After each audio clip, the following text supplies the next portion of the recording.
Good day. Gentlemen and cadets. Today we are here in the bridge simulator to know the kinds of devices and equipment, and we will going to learn their uses and functions. So let's go.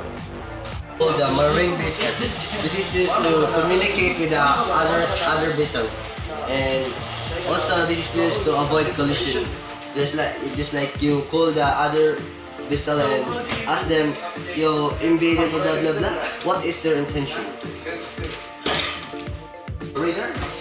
We use it to know that if there is something or a vessel or a void that can never seen by a naked eye. So we can literally identify where it is so that we can avoid the collisions. You will know the GPS is navigator, the weather indicator, combinator of control, the magnetic compass repeater, sound signals, gyro repeater, AIS display, and visual control. Us to make a voyage planning and also to avoid